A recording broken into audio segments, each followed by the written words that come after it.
Namaste, good morning. Welcome back to Vachan Katta, the greatest salesman in the world. जगातील सर्वोत्तम विक्रेता यांचं पुस्तक आपण पाहतोय. ऑग मॅन्डिनो यांचं अतिशय सुंदर आणि खूप छान पुस्तक आहे. बघूया. तर आपण बघत होतो हाफिज, त्यांनी त्याचा जो काही बिझनेस होता, उद्योग होता, तो सगळा बंद केला आणि त्याच्या लेखपालाला सांगितलं की सगळं बंद कर आणि त्याचं सगळं सोन्यांच्या मोहरामध्ये रूपांतर कर. अवाढव्य असा त्याचा बिझनेस होता, अतिशय गर्भ श्रीमंत. आणि अचानक का बरं यांनी आपला बिझनेस बंद केला हे त्या लेखपालाला काही समजलंच नाही. पण तरी सुद्धा मालकाची आज्ञा होती, त्यांनी त्या पद्धतीने केलं. आणि सगळं झाल्यावरती लेखपालांनी त्याला त्याचं एक जी खोली होती, 30 वर्षामध्ये त्या खोलीमध्ये कुणीही गेलं नव्हतं अशा खोलीमध्ये घेऊन गेला आणि त्याला सांगितलं की माझ्या ह्या एवढ्या मोठ्या यशाचं रहस्य ह्या खोलीत आहे. आणि त्या खोलीमध्ये बऱ्याच गैरसमजुती होती. बऱ्याच जणांना वाटायचं की त्याच्यात सोन्या, हिरे, मोतींनी भरलेलं रांजण आहे. अनेक चित्र विचित्र तिथं शंका कुशंका आणि अफवा बाहेर होत्या. पण जेव्हा लेखपालाला घेऊन गेला हाफिज, पाहिलं तर त्याच्यामध्ये काय होतं, तर काहीच नव्हतं. तर फक्त त्यामध्ये एक संदूक ठेवली होती आणि ते पाहिलं आणि आपण सांगितलं होतं की याच्यामध्ये ही एक संदूक आणि याच्यामध्ये 10 तत्व आहेत की जे मी जे काही यशस्वी विक्रेता झालो त्याच्या संबंधी आहेत आणि ते योग्य व्यक्ती जेव्हा येईल त्यावेळेस मी देईल. आणि त्यानंतर हाफिज एका संध्याकाळी थांबला आणि त्याला त्याचा भूतकाळ आठवायला लागला. आणि हाफिज जो आहे तो एक उंट राखणारा मुलगा होता. पण त्याला असं वाटत होतं की मी सुद्धा मोठं काहीतरी केलं पाहिजे, एक चांगला विक्रेता होऊ शकतो असं त्याच्या मालकाकडं त्यांनी सांगितलं, पत्रोसकडं. आणि मग पत्रोसनी होकार दिला आणि त्याचा आनंद जो आहे तो गगनात मावत नव्हता. आता बघूया पुढे काय होतंय. तो हाफिजचा आनंद क्षणात विरला आणि त्याने विचारलं, माझं उत्कृष्ट विक्रेत्यामध्ये रूपांतर होईल अशी विक्रीची तत्वे, नियम तुम्ही मला शिकवणार नाहीत का? नाही, मी तुझे सुरुवातीचे तारुण्याचे दिवस लाड करून सहज सोपे केले नाहीत. माझ्या दत्तक मुलाला मी उंट सांभाळणारा बनवून टीकेचा धनी झालो होतो, परंतु मला ठाऊक होते की जर आतमध्ये ती योग्य आग जळत असेल तर एक दिवस बाहेर पेटल्याशिवाय राहणार नाही. आणि जेव्हा तसे होईल तेव्हा तुझ्या वयाच्या इतर मुलांपेक्षा तू खूप अधिक कष्ट करशील. तुझ्या आज रात्रीच्या विनंतीने मला खूप आनंदी केले आहे, कारण तुझ्या डोळ्यात महत्वाकांक्षी चमक आहे आणि चेहरा धगधगत्या आगीने चमकत आहे. हे निश्चित चांगलं आहे, पण तुझे शब्द पोकळ नसून अधिक काहीतरी आहे हे तुला सिद्ध करावंच लागेल. हाफिज मूक राहिला. वृद्ध गृहस्थ पुढे म्हणाला, सर्वप्रथम तू मला आणि त्याही पेक्षा महत्वाचं म्हणजे स्वतःला हे पटवून दिलं पाहिजेस की तू एका विक्रेत्याची भूमिका आयुष्यभर समर्थपणे निभावू शकतोस. कारण तू निवडलेली गोष्ट सोपी नाही. खरंच मी अनेक वेळा असे सांगताना तू ऐकले आहेस की या क्षेत्रात यशस्वी झाल्यास मिळणारे पारितोषिक अमूल्य आहे. कारण फार थोडी माणसेच यात यशस्वी होतात. आपल्यापाशी ऐश्वर्य संपन्न होण्यास आवश्यक असलेली सर्व साधने आहेत हे न उमजताच अनेक जण निराशेला आणि अपयशाला बळी पडतात. तर अनेक जण मार्गातील अडचणींना वैरी समजून शंकेने आणि भीतीने तोंड देण्याचा प्रयत्न करतात, परंतु वास्तवात मात्र या अडचणी आपले मित्र आणि मदतनीस असतात. यश प्राप्त करण्यासाठी अडथळे येणे अत्यंत गरजेचं आहे, कारण इतर कोणत्याही क्षेत्राप्रमाणे विक्रीमध्ये अनेक धडपडी आणि अपयशानंतरच यश दृष्टीस पडते. तरीही प्रत्येक संघर्ष, प्रत्येक अपयश तुमच्या कौशल्यांना, बलस्थानांना, धैर्याला आणि चिकाटीला, तसेच तुमच्या क्षमतेला आणि आत्मविश्वासाला धार आणते. सेल्स जो आहे किंवा मार्केटिंग आहे ना, सर्वात कठीण गोष्ट आहे. पत्रोसनी तेच सांगितलेलं आहे की सर्वप्रथम तू स्वतःला हे पटवून दिलं पाहिजेस की तू एका विक्रेत्याची भूमिका आयुष्यभर निभावू शकशील. एक विक्रेता, एक सेल्समन म्हणून तू उभा राहू शकशील आणि आयुष्यभर ते काम करशील. कारण तू निवडलेलं जे क्षेत्र आहे ते अत्यंत कठीण आहे. पण असं असताना सुद्धा यश सहजासहजी मिळत नाही. अनेक अडचणी येतील, अनेक तुला अपमान सहन करावे लागतील, खूप काही होईल. कधी शंका येईल, कधी भीती वाटेल. पण या सगळ्या तावून सुलाखून तू जेव्हा जातोस त्यावेळेसच तुला मोठं यश मिळेल. म्हणूनच प्रत्येक अपयश तुमचे हितचिंतक मित्र असते, तुम्हाला अधिक चांगलं घडवण्याचा मार्ग दाखवणारे अथवा सोडण्याचा सल्ला देणारे. हर एक झिडकारने तुम्हाला अग्रेसर होण्यासाठी एक संधी देत असते. त्याला पाठ दाखवले, त्याला टाळलं तर तुम्ही तुमचं भविष्यच उधळून टाकाल. तरुणाने मान डोलावली आणि काही बोलण्यासाठी तोंड उघडले, परंतु त्या वृद्धाने हात वर करून त्याला थांबवले आणि तो पुढे बोलू लागला. आणखीन एक महत्वाचं म्हणजे जगातील सर्वाधिक एकटेपणा जाणवणाऱ्या व्यवसायामध्ये तू पदार्पण करीत आहेस. अगदी सर्वात तिरस्कृत अशा कर गोळा करणाऱ्या मंडळींनाही सूर्य मावळला की घरी येण्याचा मार्ग असतो. आणि रोमन सैनिकांनाही त्यांच्या बाराकींना घर म्हणता येतं, पण तुला मात्र मित्र आणि प्रियजनांपासून दूर असे अनेक सूर्यास्त पाहावे लागतील. अंधारातून जाताना अनोळखी घरामधून येणाऱ्या दिव्याच्या प्रकाशात एक कुटुंब एकत्र बसून संध्याकाळची भाजी भाकरी एकत्र खात असलेलं पाहून जी एकटेपणाची पोखरणारी तीक्ष्ण जाणीव येते ती फार फार त्रासदायक असतं बरं. आणि ही गोष्ट खरे जे एमआर आहेत, मेडिकल रिप्रेझेंटेटिव्ह किंवा जे या सेल्समनच्या फील्डमध्ये काम करतात त्यांना हे जाणवत असेल. किंवा एकदम साधं आहे, म्हणजे जे स्विगी किंवा झोमॅटोचं जे काम करतात त्यांना सुद्धा फार हे जाणवतं. एकटेपणा, त्रासलेपणा जो आहे ना तो सर्वात जास्त त्यांच्याकडे निघतो. या एकटेपणाच्या काळात तुला अनेक प्रलोभन जवळ खिचतील. पत्रोस पुढे म्हणाला, या प्रलोभनावर तू कशी मात करतोस यावर तुझे बरेचसे यश आधारित आहे. रस्त्यावर जेव्हा तुझ्या जनावरांसमवेत तू एकटाच प्रवास करीत असतोस तेव्हा विचित्र भावनेने भीती पछाडून टाकते. अशा वेळी बऱ्याचदा आपला विवेक आणि मूल्य गहाण पडतात आणि आपण सुरक्षित व प्रेमाच्या शोधात असलेल्या लहान मुलांप्रमाणे वागतो. पर्याय म्हणून ज्या गोष्टींचा आपण आसरा घेतो त्यामुळे उत्तमोत्तम विक्रेता समजल्या गेलेल्या हजारो लोकांच्या आयुष्याची दुर्दशा झालेली मी पाहिलीये.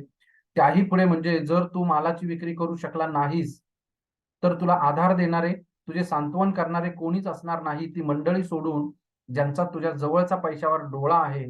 मी काळजी घेईन हा धोक्याचा इशारा सदैव ठेवीन. असं हाफिजने त्याला वचन दिलं की मी काळजी घेईन आणि धोक्याचा हा इशारा मी सदैव लक्षात ठेवीन. तर मग चल सुरुवात करूया. सध्या तरी एवढा सल्ला पुरे. तू माझ्यासमोर एखाद्या कच्च्या फळासारखा उभा आहेस. जोपर्यंत फळ पिकत नाही तोवर त्याला फळ म्हणता येत नाही. तसेच ज्ञानाला आणि अनुभवाला सामोरे गेल्याशिवाय तुला विक्रेता म्हणता येणार नाही. मी सुरुवात कुठून करू असं हाफिजने विचारलं. सकाळी मालाच्या वाघिणीपाशी तू सिल्विओला भेट. तो आपल्या सर्वोत्तम अंगारख्यामधील एक अंगारका तुझ्या स्वाधीन करील. मेंढीच्या लोकरीपासून बनवलेले हे अंगारखे धुवांधार पावसातील रक्षण करतात आणि मंजिष्ठीच्या मुळाच्या लाल रंगाने रंगलेल्या या अंगारक्यांचा रंग कधीच विटत नाही. बाहीजवळ आतल्या बाजूला एक तारा विणलेला तुला दिसेल. तोला या जगप्रसिद्ध अंगारखे विणणाऱ्या संघटनेचे ते चिन्ह आहे. त्याच्या शेजारीच माझं चिन्ह आहे, एका चौकोनामधील वर्तुळ. या दोन्ही चिन्हांना जगात अत्यंत आदर प्राप्त झालेला आहे आणि आम्ही असे हजारो अंगारखे आजवर विकलेले आहेत. मी ज्यू लोकांबरोबर आजवर इतका व्यवहार केला आहे की या अप्रतिम वस्त्राचे त्यांनी दिलेले नावही मला ठाऊक झाले आहे. याला आबेया असं म्हणतात. अंगरखा आणि खेचर घेऊन उजेडण्याआधीच इथून निघ आणि येथे येण्याआधी आपला काफिला ज्या गावामधून आला त्या बेथलहेम गावात जा. आपले कोणीही विक्रेते त्या गावात विक्रीसाठी जात नाहीत. त्यांचं म्हणणं असं की या गावामध्ये लोक इतके गरीब आहेत की तेथे हे अंगरखे विकले जात नाहीत. परंतु अनेक वर्षांच्या मागे येथील गुराख्यांना मी शेकडो अंगरखे विकलेले आहेत. तो अंगरखा विकला जाईस तोवर तू बेथलहेम मध्येच राहा. हाफिजने मान डोलावली आणि आपली उत्सुकता दाबण्याचा निष्फळ प्रयत्न केला. साहेब, मी अंगरखा काय किमतीला विकावा? मी माझ्या वहीत तुझ्या नावासमोर चांदीचा 1 दिनाराचं कर्ज मांडून ठेवणार आहे. परतलास की तेवढा 1 दिनार मला परत दे. तू कमवलेल्या बाकी सर्व पैसे तुझ्या पाशीच ठेव. म्हणजे खरं तर अंगरख्याची किंमत तूच ठरव. गावाच्या दक्षिण सीमेवर बाजारपेठ आहे. तू तेथे भेट देऊ शकतोस किंवा प्रत्येक घराघरात जाऊन तू विक्री करू शकतोस. माझ्या मते तेथे हजारभर तरी घरे आहेत. एक अंगरखा तिथे नक्कीच विकला जाईल. तुला काय वाटते? हाफिजने पुन्हा मान डोलावली. त्याचं मन केव्हाच गावात जाऊन पोहोचलं होतं. पत्रोसने तरुणाच्या खांद्यावर हात टाकला. तू परतेपर्यंत मी तुझ्या जागी कोणाचीही नेमणूक करणार नाही. आपण या क्षेत्राच्या पात्रतेचे नाही असे जर तुला आढळले तर तू वाईट वाटून घेऊ नकोस आणि मीही तुला समजावून घेईन. प्रयत्न करूनही अपयश आले तर त्याची बिलकुल लाज वाटू नये, कारण कधीच अपयश न आलेल्या व्यक्तीने साधा प्रयत्नही केलेला नसतो. बऱ्याच लोकांना जेव्हा अपयश येतं तेव्हा सोडतात, पण त्यावेळेस स्वतःला एकच प्रश्न विचारला केला पाहिजे, अरे आपण याच्यात प्रयत्न केले का? मी माझा 100% दिलं का? जेव्हा मनातून उत्तर येईल की यस मी माझा 100% दिलंय, अपयश आलं येऊ दे, चल काळजी नाही, बघू. पण जेव्हा तुमच्या मनात असं शंका जरी आली की अरे ह्याच्यासाठी मी 100% दिलेलं नाहीये, मग मला अपयश येतंय, तर येणारच. एकदम साधी गोष्ट आहे. प्रयत्न करणे हे सर्वात महत्वाचं आहे. त्याच्यात यश येईल अपयश येईल नंतरची गोष्ट. पत्रोस पण तेच म्हणतोय, प्रयत्न करूनही अपयश आलं तर त्याची बिलकुल लाज वाटू नये. कारण कधीच अपयश न आलेल्या व्यक्तीने साधा प्रयत्नही केलेला नसतो. तू परतलास की तुझ्या अनुभवाबद्दल मी तुला माहिती विचारीन आणि त्यानंतर मी तुला तुझ्या स्वप्नरंजनात पुढे कशी काय मदत करून ती सत्यात आणावीत याबाबत मार्गदर्शन करेन. हाफिजने मान झुकवली आणि तो रजा घेऊ लागला. परंतु वृद्ध गृहस्थाचे बोलणे अजून संपले नव्हते. मुला, हे नवीन आयुष्य सुरू करताना एक बोध सदैव ध्यानी ठेव. ते ध्यानी ठेवल्याने प्रत्येक महत्वाकांक्षेला ज्या अडचणी आड येतातच त्यावर तू मात करू शकशील. फार महत्वाचा बोध आहे इथला पुढचा. हाफिज थांबला. कोणता बोध साहेब? यश मिळवण्याची तुझी जिद्द प्रबळ असेल तर अपयश तुझा रस्ता कधीच रोखू शकणार नाही. यश मिळवण्याची तुझी जिद्द असेल एकदम प्रबळ, तर अपयश तुझा रस्ता कधीच रोखू शकणार नाही. पत्रोस तरुणाच्या दिशेने किंचित पुढे झुकला आणि म्हणाला, तुला माझ्या शब्दांचा पूर्ण अर्थ उमजला का? होय साहेब. मग त्याचा पुनरुच्चार कर. यश मिळवण्याची माझी जिद्द प्रबळ असेल तर अपयश माझा रस्ता कधीच रोखू शकणार नाही. यश मिळवण्याची जिद्द म्हणजे आपली जी जिद्द यश मिळवण्याची आहे ती जर प्रबळ असेल तर अपयश आपला रस्ता कधीच रोखू शकत नाही. प्रकरण 4. अर्धवट खाल्लेल्या पावाचा तुकडा बाजूला सारून हाफिज आपल्या कमिशन बद्दल विचार करू लागला. बेथलहेम गावातील त्याचा आजचा 4था दिवस होता आणि काफिल्यामधून अत्यंत आत्मविश्वासाने आणलेला तो एकमेव अंगारका अजूनही पाठीमागच्या गुंफेतील खुंटीला दावण बांधलेल्या खेचराच्या पाठीवरील पिशवीत होता. आपल्या अर्धवट संपलेल्या जेवणाकडे तिरस्काराने पाहत असताना त्याला जेवणाच्या खोलीतला गोंधळ अजिबात ऐकू येत नव्हता. आदिम काळापासून प्रत्येक विक्रेत्याच्या मनात ज्या शंका थैमान घालतात त्या सर्व त्याच्या मनात पेट धरून नाचू लागल्या. लोक माझी कहाणी का बरे ऐकून घेत नाहीत? त्यांचं लक्ष कसं बरेच वेधावे? मी 5 शब्दही पूर्ण करण्याच्या आधी लोक माझ्या तोंडावर दरवाजा का बरं बंद करतात? माझ्या बोलण्यात रस न घेता लोक पाठ का फिरवतात? या गावात प्रत्येक जण गरीब आहे का? जेव्हा ते मला म्हणतात की अंगारका तर आम्हाला आवडला पण तो परवडत मात्र नाही, तेव्हा मी काय युक्तिवाद करावा? इतकी सर्व माणसे मला नंतर येण्यास का बरे सांगतात? मी विकू शकत नाही, मग इतर विक्रेते कसे बरे विकू शकतात? बंद दरवाजापाशी जाताना मला कोणती भीती ग्रासून टाकते बरे आणि तिच्यावर मात कशी करू? माझ्या वस्तूची किंमत इतरांच्या विक्री किमतीपेक्षा अधिक तर नाही? असे अनेक प्रश्न हाफिजच्या मनात येऊ लागले. आपल्या अपयशाने तो खंतावला. कदाचित हा मार्ग त्याचा नव्हेच. कदाचित तो उंट राख्या पोरगा म्हणूनच बरा असावा. खडतर कष्टानंतर दिवस अखेरीस काही कर्पिदक मिळवणेच त्याच्या नशिबात असावे. थोडाफार नफा मिळवून काफिल्यामध्ये परत जाणे एक विक्रेता म्हणून त्याला शोभून दिसले असते. पत्रोस त्याला काय बरे संबोधत होता? तरुण सैनिक. क्षणभर त्याला असे वाटून गेले की आपल्या जनावरांमध्ये परतणे खरेच उत्तम झाले असते. पण त्यानंतर त्याचे विचार लिशा आणि तिचे कडक वडील कालनेहकडे वळले आणि तो शंकामुक्त झाला. आज पुन्हा पैसे वाचवण्यासाठी त्यांनी टेकडीवर राहायचा निश्चय केला आणि उद्या पुन्हा तो अंगरका विकायला बाहेर पडणार होता. शिवाय उद्या तो आपले सारे वाक्चातुर्य पणाला लावून अंगारक्याला चांगली किंमत मिळवण्याचा प्रयत्न करणार होता. झुंजू झाल्यावर लगेचच तो निघणार होता आणि गावच्या विहिरीपाशी मुक्काम जमवणार होता. प्रत्येक वाटसरूशी तो बोलणार होता आणि दिवस अखेरीस खिशात चांदीची नाणी खुळखुळवत ऑलिव्हच्या डोंगरावर परतणार होता. आपल्या मालकाचा विचार करीत करीत तो उरलेला पावाचा तुकडा खाऊ लागला. पत्रोसला त्याचा अभिमान वाटला असता, कारण हताश होऊन अपयशाचा कलंक माती घेऊन तो परतला नव्हता. खरं तर एक साधा अंगरखा विकण्यासाठी 4 दिवस खूप जास्त होते. परंतु आज जर 4 दिवसात तो हे काम करू शकला असता, तर पत्रोसकडून तो नंतर हे काम 3 किंवा 2 दिवसात कसं करता येईल हे शिकणार होता. कालांतराने तो इतका निपुण झाला असता की तासाला तो अनेक अंगरखे विकू शकला असता. त्यानंतर तो एक प्रसिद्ध विक्रेता म्हणून गणला गेला असता. त्या हॉटेलच्या गोंधळापासून दूर आपल्या गुहेकडे तो निघाला. थंड हवेने गवतावर बर्फाचा हलकासा थर जमा झाला होता आणि त्याच्या पादत्राणांच्या दबावाने गवताचा प्रत्येक पाती कुरकुरत होती. आजच्या रात्री हाफिजने डोंगर रांगात न जाता रात्र खेचरासहित गुफेत व्यतीत करण्याचं ठरवलं. उद्याचा दिवस अधिक चांगला असेल असं त्याला वाटले, परंतु या दरिद्री गावाला इतर विक्रेते का टाळतात हे त्याला एव्हाना कळून चुकले होते. इथे काहीही विकता येणार नाही असं त्यांनी म्हटले होते आणि दरवेळी नकार ऐकताना त्याचे शब्द पुन्हा पुन्हा आठवत होते. पण पत्रोस अनेक वर्षामागे येथे शेकडो अंगरखे विकलेच की. तो एक उत्तम विक्रेता होता. गुहेत टिमटिमणारा दिवा पाहून त्याला आत चोर शिरण्याची शक्यता वाटली आणि तो झपाट पावले टाकू लागला. झपाट्याने चुनखडीच्या दरवाजामधून प्रवेश करून तो चोराला पकडून त्याच्याकडून आपला ऐवज परत मिळवण्यास तो सरसावला.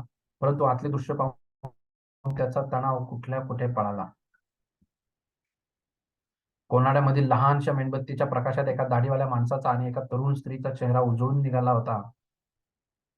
त्यांच्या पायापाशीच्या दगडीत, ज्यामध्ये सामान्यतः जनावरांचा चारा ठेवला जात असे, एक अर्भक झोपले होते.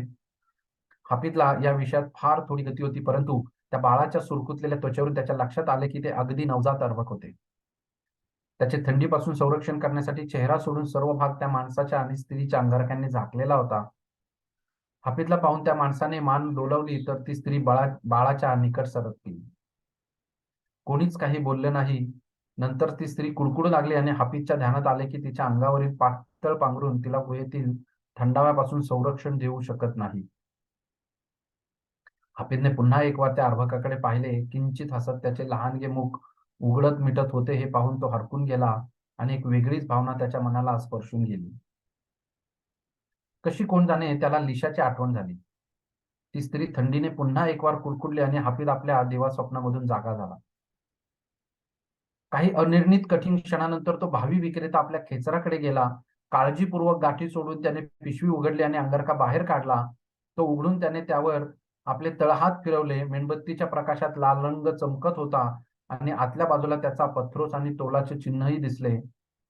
चौकोनामधील वर्तुळ आणि तारा. गेल्या 3 दिवसामध्ये त्याने आपला अंगरखा आपल्या थकलेल्या हातामध्ये किती वेळा बरे घेतला होता. असं वाटलं जणू त्याला त्याची प्रत्येक वीण आणि प्रत्येक धागा ओळखीचा झाला होता. खरंच दर्जेदार अंगरखा होता तो. काळजीपूर्वक वापरला तर आयुष्यभर टिकेल. डोळे मिटून हाफिजने एक निश्वास सोडला. नंतर तो लहानशा कुटुंबाच्या दिशेने गेला. अर्भकाजवळच्या गवतावर वाकून बसला आणि सर्वप्रथम त्याने बाळावरून वडिलांचा जीर्ण अंगरखा काढला, त्या पश्चात आईचा. ते त्याने आपापल्या मालकांना परत केले. हाफिजच्या धिटाईने त्यांना अंमळ धक्काच बसला. त्यानंतर हाफिजने आपला मौल्यवान अंगरखा उघडला आणि निद्रिस्त बाळाच्या अंगावर हळुवारपणे पांघरला. आपल्या खेचरासमेत गुहेमधून बाहेर निघताना हाफिजच्या गालावर त्या तरुण आईच्या मुक्याचा ओलावा अजून शिल्लक होता. त्याच्या माथ्यावर त्याने आजवर कधीच न पाहिलेला तेजोमय तारा होता. डोळे पाण्याने भरून जाईपर्यंत त्याने त्या ताराकडे एकटक पाहिले आणि त्यानंतर जेरुसलमकडे जाणाऱ्या मुख्य रस्त्यावर आणि डोंगरावरील काफिल्याच्या दिशेने तो आपल्या खेचरासमेत चालू लागला. अनपेक्षित अशी ही घटना होती. प्रकरण 5. खेचरावर बसून हाफिज मान झुकवून हळूहळू पुढे चालला होता आणि त्यामुळे त्याच्या समोरील रस्त्यावर प्रकाश विखुरणाऱ्या ताराकडे त्याचे लक्ष नव्हते. असा मूर्खपणा कसा घडला त्याच्या हातून? गुहेमधील त्या माणसांना तो ओळखतही नव्हता. तो अंगरखा त्या माणसांना विकण्याचा प्रयत्न का बरं त्याने केला नाही? पत्रोसला आता तो काय सांगणार आणि इतरांना? स्वतःला विकत मिळालेला अंगारका त्याने असाच फुकट देऊन टाकला हे ऐकल्यावर सर्वजण हसून गडबडा लोळू लागतील. आणि तो सुद्धा गुहेतील एका अनोळखी बाळाला. पत्रोसला पचेल अशी थाप मारण्यासाठी तो विचार करू लागला.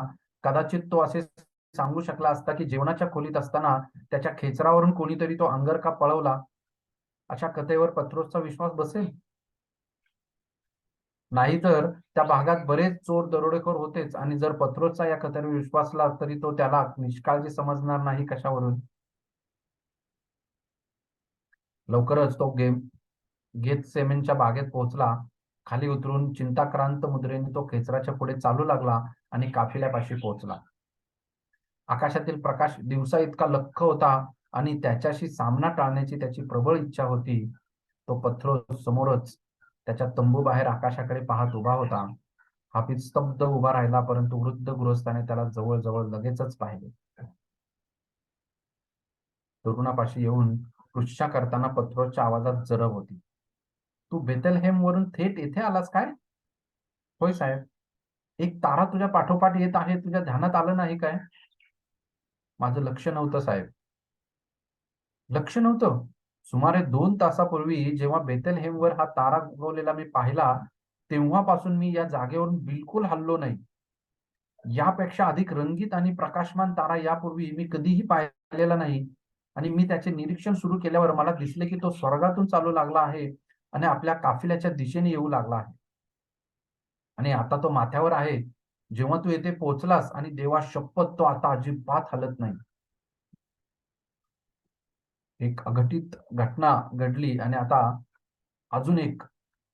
पत्रोस हाफिजच्या जवळ आला आणि त्याचा चेहरा काळजीपूर्वक न्याहाळत तो म्हणाला, बेथलहेम मध्ये तू एखाद्या असामान्य उपक्रमात भाग घेतला होतास का? नाही साहेब. खूप विचारात घडून तो वृद्ध गृहस्थ म्हणाला, मी यापेक्षा वेगळी रात्र किंवा अनुभव याआधी कधीही घेतलेला नाही. साहेब, मी सुद्धा ही रात्र कधीच विसरू शकणार नाही. ओहो, म्हणजे या संध्याकाळी काहीतरी वेगळे नक्कीच घडले तर. मला एक सांग, तू इतक्या उशिरा कसे बरे परतलास? हाफिज शांत होता आणि तो वृद्ध गृहस्थ हाफिजच्या खेचराच्या पाठीवरील पिशवीचे निरीक्षण करू लागला. ही तर रिकामी आहे, म्हणजे अखेरीस तुला यश मिळाले तर? माझ्या तंबूत ये आणि तुझ्या अनुभवाबद्दल मला सांग. देवांनी रात्रीचा दिवस करून टाकला असल्याने मला झोप येणे शक्य नाही आणि एका ताऱ्याने उलट्या राख्या मुलाच्या मागे का बरे यावे याचा उलगडा कदाचित मला तुझ्या बोलण्यामधून होईल. पत्रोस आपल्या बिछाण्यावर पडून आणि डोळे बंद करून हाफिजची बेथलहेम मधील न संपणाऱ्या नकाराची, झिडकारण्याची, अपमानाची गाथा ऐकू लागला. हाफिजने जेव्हा त्याला एका भांड्याच्या व्यापाऱ्याने धक्के मारून आपल्या दुकानाबाहेर कसे काढले याची कथा सांगितली, तेव्हा त्याने मान डोलावली. जेव्हा किंमत कमी करण्यास नकार दिला म्हणून एका रोमन सैनिकाने अंगारका त्याच्या तोंडावर फेकून कसा मारला याची गोष्ट त्याने सांगितले, तेव्हा तो किंचित हसलाही. अखेरीस जड आवाजात आणि रुद्ध कंठाने हाफिजने त्याच संध्याकाळी खानावळीमध्ये त्याच्या मनात जे नैराश्याचे विचार आले होते ते सांगितले. त्याला थांबवत पत्रोस म्हणाला, हाफिज, स्वतःबद्दल निराश वाटत असताना तुझ्या मनात जो प्रत्येक विचार आला त्याबद्दल तुला जेवढं शक्य आहे तेवढं आठवून सांग. जेव्हा हाफिजने त्याबद्दल त्याला आपल्या आठवणीनुसार सांगितलं, तेव्हा तो वृद्ध गृहस्थाने विचारले, आता मला सांग, तुझ्या मनातील सर्व शंका दूर पळवून दुसऱ्या दिवशी पहाटे नव्या उमेदीने पुन्हा एक वार अंगारका विकण्यासाठी प्रवृत्त करणारा तुझ्या मनात आलेला तो शेवटचा विचार कोणता बरे? हाफिज क्षणभर विचार केला आणि म्हणाला, मी फक्त कालनेच्या मुलीचा विचार केला. त्या भिकार कानावळीतही मी हा विचार केला की जर मी अपयशी होऊन परत आलो तर तिला कधीच तोंड दाखवू शकणार नाही. पण मी आपल्या शब्दात बोलला, तुझ्या बरोबर परत आलेला दिसत नाही. पत्रोसला ऐकण्यासाठी वाकून कान टवकारावे लागले. इतक्या हळू आवाजात हाफिजने ती गुहा, ते अर्भक आणि अंगारक्याची घटना सांगितली. तो तरुण ती कथा सांगत असताना पत्रोस वारंवार तंबूच्या उघड्या कानातीमधून बाहेर छावणीचा तळ तळपून टाकणाऱ्या प्रकाशाकडे पाहत होता. त्याच्या आश्चर्यमुग्ध चेहऱ्यावर आता हास्य फुलत होते आणि त्या तरुणाची कथा संपून तो ओक्साबोक्शी रडू लागला होता हे त्याच्या ध्यानात आले नाही. थोड्या वेळाने हुंदके सरले. आता त्या विशाल तंबूत केवळ शांतता साठून राहिलेली होती. हाफिजला आपल्या मालकाच्या डोळ्यात पाहणे कठीण झाले होते. तो अपयशी झाला होता आणि आपण उंट राख्या पोरापेक्षा अधिक काहीही योग्यतेचं नाही हे सिद्ध झाले होते. उडी मारून त्या तंबूमधून दूर पळून जायच्या उर्मीवर त्याने कशी बशी मात केली. तेवढ्यात त्याला त्या महान विक्रेत्याचा हात आपल्या खांद्यावर जाणवला. त्यामुळे त्याला पत्रोसच्या डोळ्यात पाहण्यास भाग पडले. मुला, ही सफर तुझ्यासाठी फार काही फायद्याची ठरली नाही. नाही साहेब, पण मला असं वाटत नाही. माझ्या आंधळेपणाला मान्य करणे मला अवघड जात होते, पण त्यावर या तारेने उपचार केला आहे. आपण पाल्मिरला परत जाऊ तेव्हा हा सारा काय प्रकार आहे हे मी तुला सांगेन. आता मी तुला एक विनंती करतो. सांगा मालक. उद्या सूर्यास्त होण्याआधी आपले विक्रेते परत येऊ लागतील आणि त्यांच्या जनावरांना तुझ्या निगराणीची आवश्यकता भासेल. सध्या तू उंट राख्या म्हणून तुझे कर्तव्य पारशील काय? जड पावलांनी हापीद उठला आणि आपल्या उपकारकर्त्यासमोर मान झुकून म्हणाला, तुम्ही सांगाल ते काम मी करीन. मी तुम्हाला अपयश आणले याबद्दल मला क्षमा करा. तर मग जा आणि आपल्या माणसांच्या परतण्याची तयारी कर. आपण पाल्मिरामध्ये पुन्हा भेटू.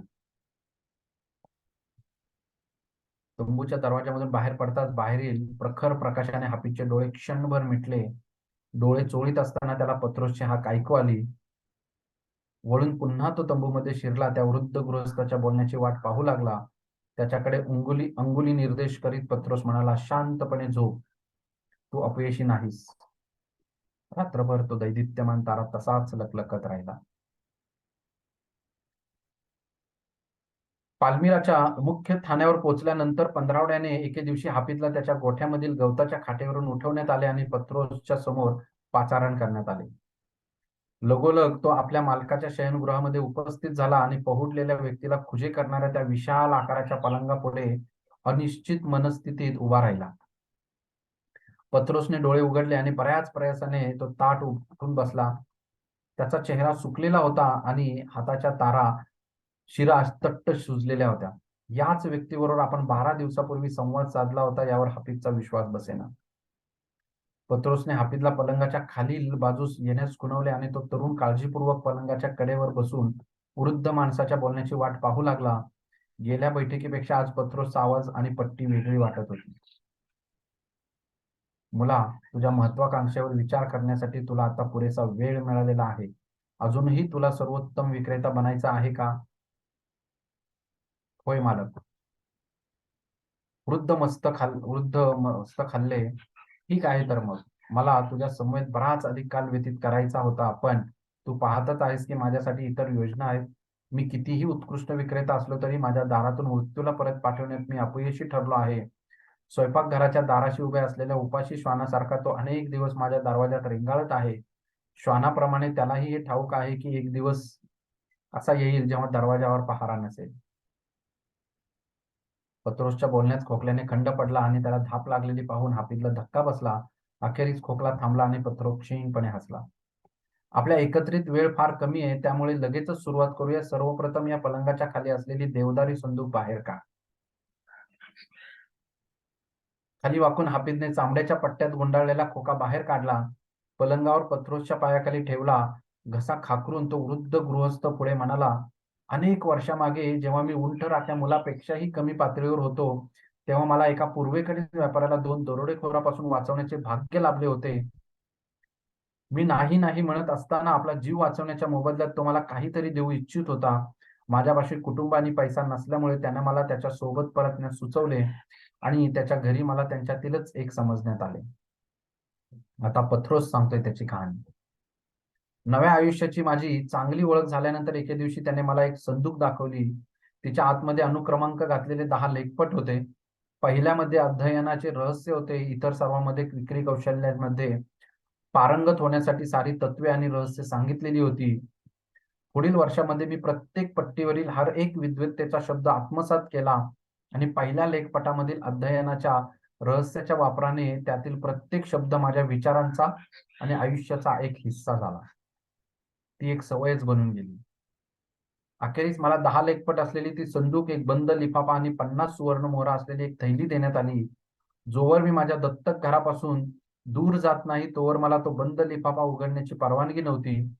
मी त्या कुटुंबाचा निरोप घेतला आणि पाल्मिराच्या मार्गावर लागलो तेव्हा लिफाफा उघडला. त्यामध्ये मला असा आदेश देण्यात आला होता की मी आता सुवर्ण मोहरा घ्याव्यात, लेखपटामध्ये शिकलेला आचरणात आणावे आणि नवीन आयुष्य आयुष्याचा श्री गणेशा करावा.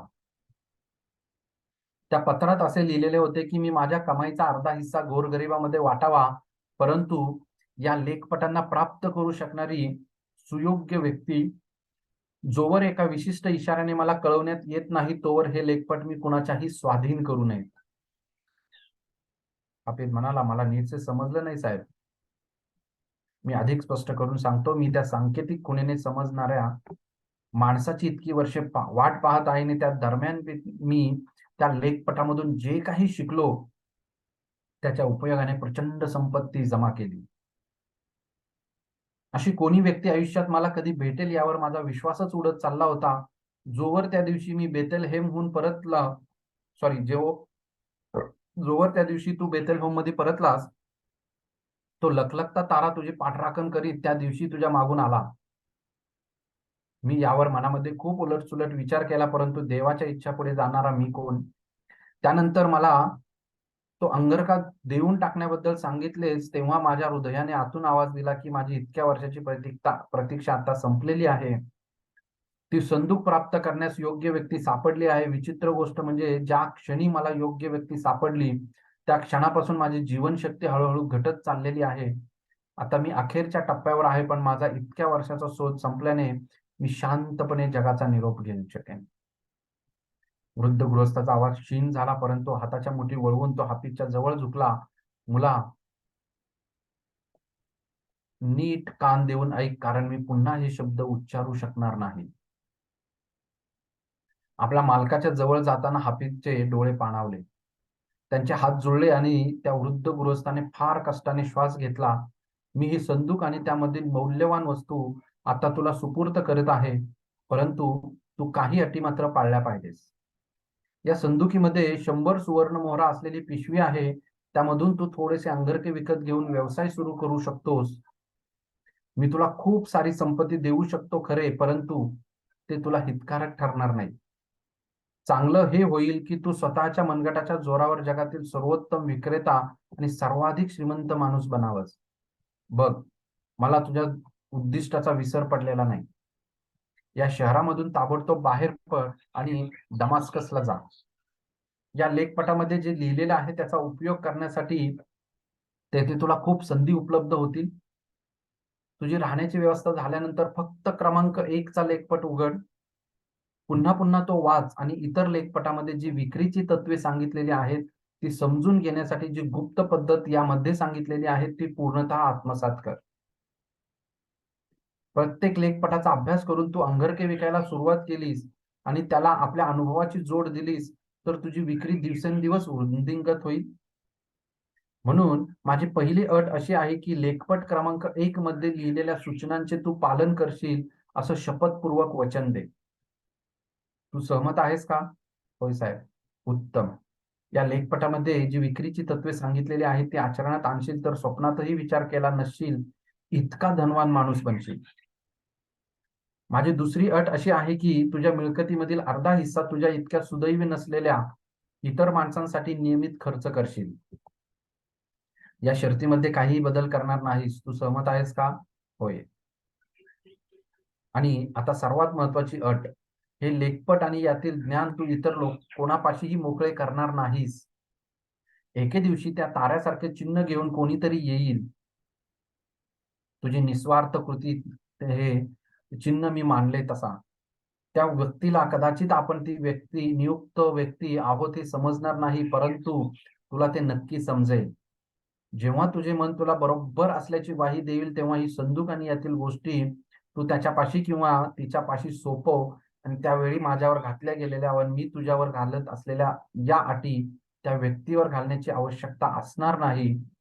इतक्या वर्षांच्या मागे मी जे पत्र प्राप्त झालेले होते त्यात असे लिहिलेले होते की लेखपट प्राप्त करणाऱ्या तिसऱ्या व्यक्तीची इच्छा असेल तर ती ते ज्ञान जगाला सांगू शकेल. ही तिसरी अट सुद्धा तू पाळशील काय? नक्कीच. काळजावरील मोठा धोंडा उतरल्यासारखा पत्रोसने निश्वास सोडला. क्षीणपणे हसून त्याने हाफिजचा चेहरा आपल्या अडाडलेल्या बोटामध्ये धरला. ही संदूक घे आणि प्रस्थान कर. आता मी तुला पुन्हा भेटणार नाही. माझं प्रेम आणि यशासाठी शुभेच्छा घेऊन जा आणि तुझ्या आयुष्यात पुढे जो आनंद येणार आहे त्यात तुझी दिशा सुद्धा सहभागी होऊ. संदूक हाती घेऊन शयनगृहामधून बाहेर पडताना हाफिजच्या डोळ्यामधून घळाघळा अश्रू वाहू लागले. बाहेर जाऊन तो क्षणभर थांबला. संदूक जमिनीवर ठेवून मालकाकडे पुन्हा वळला. यश मिळवण्याची माझी जिद्द प्रबळ असेल तरी अपयश माझा रस्ता कधीच रोखू शकणार नाही. क्षीणपणे हसून वृद्ध गृहस्थाने मान डोलावली आणि हात उंचावून त्याला निरोप दिला. अतिशय महत्वाचं वाक्य आहे, लिहून ठेवून शकता तुम्ही. यश मिळवण्याची माझी जिद्द प्रबळ असेल तर अपयश माझा रस्ता कधीच रोखू शकणार नाही.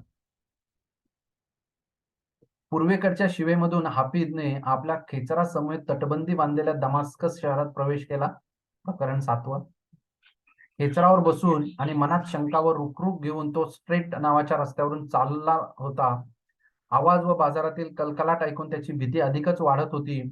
पत्रोस सारखा बलवान काफिला घेऊन या शहरात येणे वेगळे आणि एकटे व असुरक्षित येणे वेगळे. सर्व बाजूंनी बाजारातील व्यापारी आपला माल दाखवत त्याच्या दिशेने येत होते व एकापेक्षा एक वरचढ सूर लावत होते.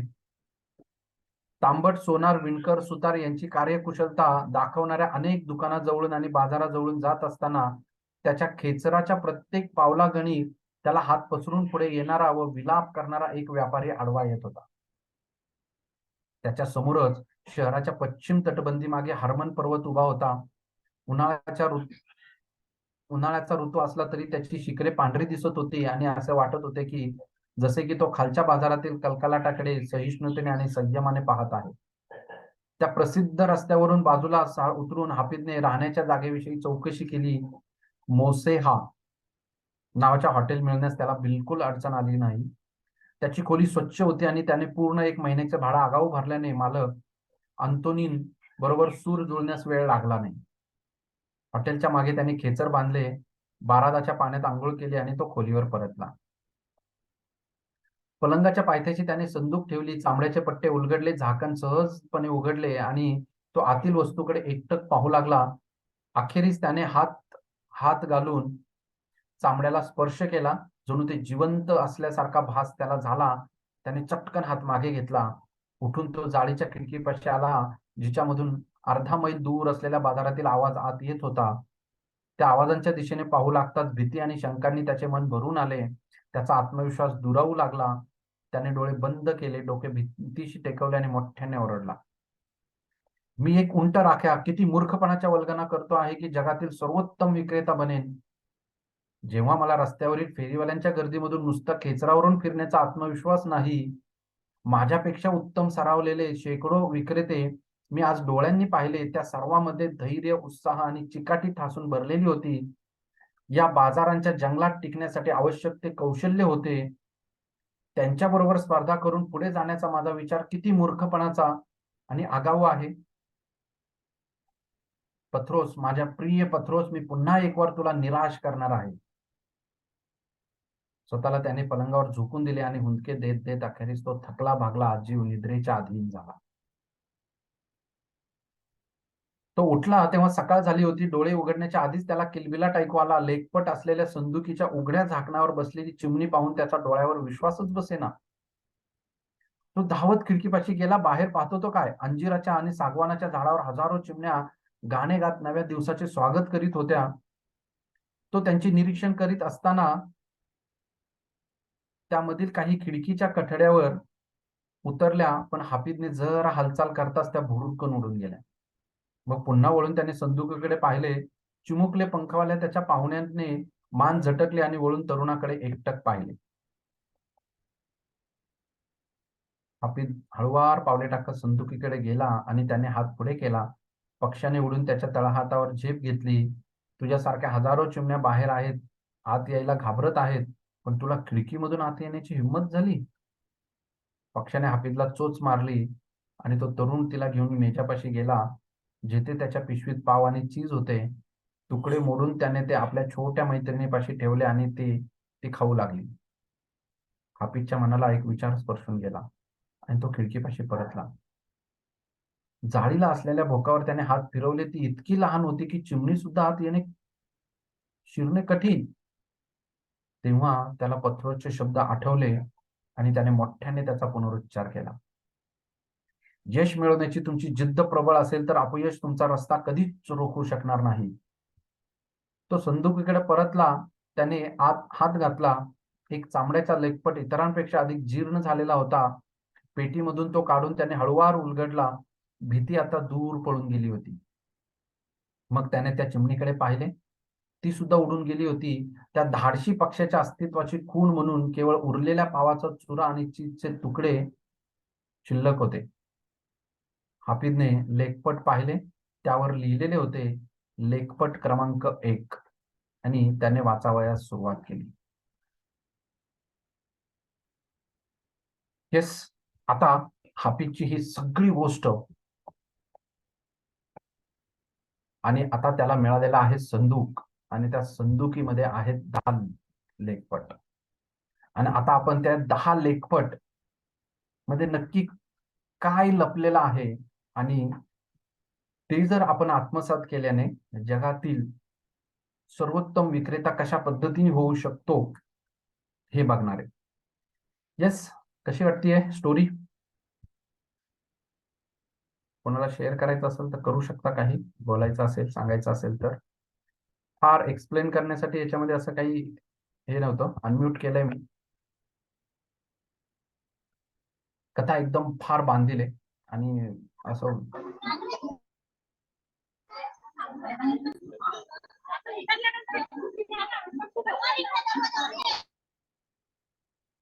उत्कंठावर्धक आहे.